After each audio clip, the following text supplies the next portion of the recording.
एक दाने के बदले इतना सब मिला, लेकिन नसीब में जो लिखा है उसे तो कोई नहीं बदल सकता ना। जो मिलना है वही मिलेगा, जो तकदीर में लिखा है वही। हाँ, तो मैं आया हूँ हमारे बाड़े पे जिसमें है सरसों। अब सरसों की कटाई चल रही है, आ गई है। तो एक दाने के बदले आप देख सकते हो कि एक पेड़ में कितना गुना ज्यादा मिला, सिर्फ और सिर्फ एक दाने का कमाल है। और इस चीज को जरा देखकर आप लोग अंदाजा लगाओ कि सिर्फ एक दाने से इतना ज्यादा मिलना। लेकिन ये सब सिर्फ आंखों से देखकर सिर्फ अंदाजा लगाया जा सकता है कि कितना ज्यादा मिला। आगे जो होना बाकी था वह भला कौन जानता था कि ऐसा भी हुआ। अचानक से तेज बारिश और तेज ओले बरसते हैं, जिसकी वजह से फसल जो भी है खड़ी थी वो झड़ जाती है। और सामने आप देख पा रहे हो कि इनकी फलियों का क्या हाल हुआ है, आधी से ज्यादा खिर गई है। और इस चीज को आप देख के अंदाजा लगाओ कि जो आपके सामने है वो तो आपको दिखाई दे रहा है, एक अच्छी वाली फसल, खड़ी फसल और कटी हुई फसल के साथ में यही हुआ। करपों में जो फसल रखी थी उसके साथ जरा देखो, जमीन पर दाना दाना पड़ा हुआ गवाही दे रहा है कि फसल का कितना ज्यादा नुकसान हुआ है इस बार। खैर, जो जैसी किस्मत और जो नसीब में लिखा है सबको मिलेगा, वही अपने को मिलेगा। खैर, अब जो जितनी सरसों बची है उसको हाथ ले लेते हैं वापस बारिश के आने से पहले। थोड़ी सी तो बची है, इसको मैं ही काटने लग जाता हूँ। आखिर हूँ तो किसान का ही बेटा ना। खून में जो बचपन से, आखिर इस काम से शर्म कैसी। अपना काम है, अपन नहीं करेंगे तो फिर कौन करेगा। सरसों को काटते काटते मैंने इनको गल्लों में लगा दिया करपो के रूप में, जहाँ पे आप पीछे देख सकते हो। आधे घंटे से मैं काट रहा हूँ, बस थोड़ी सी और रह रही है। अगले दिन मैं अपने कपड़ों की दुकान पे आ जाता हूँ और इसी दिन हम अपनी सरसों को निकलवा लेते हैं। सामने आप देख पा रहे हो कि कितनी सी सरसों निकली है, 1.5-2 बीघा में। सामने जो हमारे है उसको देखकर हमने अंदाजा लगा लिया कि कितनों सरसों गिर गई है। अब एक तन से तो हम चले गए, दूसरे तन से देखते हैं, यानी कि भाव तरफ से।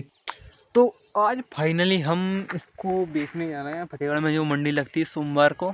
अब देखते हैं कि क्या भाव जाएगी नई सरसों। ये देख सकते हो, थोड़ी सी सरसों है, ज़्यादा नहीं है, बस ये 1.5 बीघा की होगी, कम से कम 1-1.5 कुंटल पर बीघा। तो जो पानी और ओले बरसे थे उसमें झड़ गई 1.5 से 2 कुंटल पर बीघा। और थोड़ी सी सरसों है, 4 कुंटल हो या फिर 5 क्विंटल, इतने ही देखकर अंदाजा लगा जाता है। इसको पास वाली हाट में हम बेचने के लिए निकल गए हैं।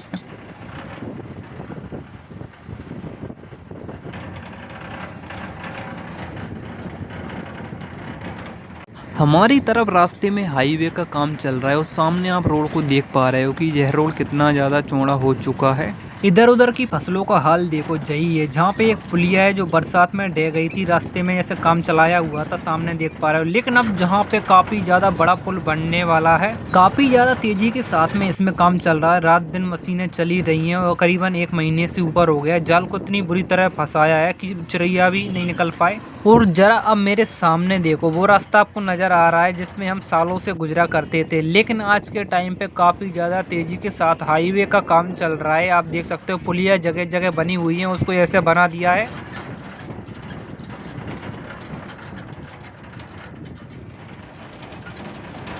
वैसे मैं आपको बता दूं, पहले के टाइम पे जब भी हम ट्रैक्टर ट्रॉली से बाजार यानी कि फतेहगढ़ जाते थे, हमारे गांव से लगभग 10 किलोमीटर दूरी पर है, तो इस रास्ते में जाने में टाइम लगता था करीबन हमको आधे घंटे से 40 मिनट तक। और सामने आप देखते चले आ रहे हो कि जगह जगह पर हाईवे का तेजी के साथ में काम चल रहा है। जहाँ पे मैं 7 से 8 किलोमीटर आ गया हूँ और काम रुकना अभी तक बंद नहीं हुआ, लगातार चल रहा है जगह जगह। फिर जिसके बाद हम फतेहगढ़ पहुँच जाते हैं। पहले के मुताबिक इस बार थोड़ा ज़्यादा टाइम लगा हमको यहाँ तक पहुँचने में, जिसके बाद में हम मंडी पहुंच जाते हैं। अब जहाँ पे अब सामने आप देख पा रहे हो कि अभी ज़्यादा कुछ आया नहीं है, लेकिन उस लाइन में हमको दूर से दिखाई दे रहा है कि ट्रैक्टर ट्रॉली, काफ़ी ज़्यादा संख्या में लोगों और ट्रैक्टर जहाँ पे आए हुए हैं। सामने आप देख पा रहे हो हाई स्कूल की बिल्डिंग बन रही है, बन के तैयार हो चुकी है। और ट्रैक्टर ट्रॉलियों को देखो आप, करीबन टाइम हो चला है 9:30 से थोड़ा ऊपर टाइम हो गया और अभी देखो कितनी सारी ट्रॉलियाँ आ गई हैं। मैं सैंपल दिखाने के लिए जा रहा हूँ, लेकिन जब मंडी स्टार्ट होती है तब जहाँ पे देखो इसका भाव लगाया जा रहा है।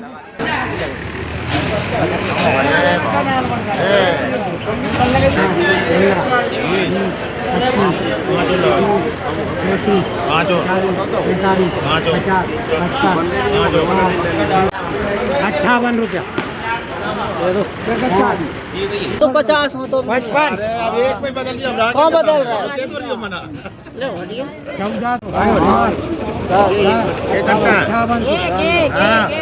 और जिसके बाद हमारी भी ट्राली का नंबर आ चुका है। तो हमारी सरसों बिकी है 5450 रुपये और जो हम कट्टों में मक्का लाए थे वो बिकी है 1350 रुपये क्विंटल। सूखी सरसों की कीमत 6000 तक है, लेकिन ये वाली सरसों हमारी 5450 रुपये। मंडी होने के बाद में अब डाक कराने के लिए जा रहे हैं, यानी वजन तुलाने के लिए। सवेरे के टाइम पे मैं जो सैंपल दिखाने गया था उसमें मक्का ली थी 1400 रुपये क्विंटल और अब भी मक्का बिकी है 1350 रुपये क्विंटल। लेकिन उसी के साथ में सरसों भी बिक रही थी 5200 रुपये प्रति क्विंटल, लेकिन हाल फिलहाल बिकी है 5450 रुपये क्विंटल। 2 से 2.5 बीघा में करीबन 5 क्विंटल निकली। अब इस बात से आप अंदाज़ा लगाओ कि क्या एवरेज लिखा है आज का। छोटा सा ब्लॉग पसंद आया तो लाइक शेयर सब्सक्राइब जरूर करना।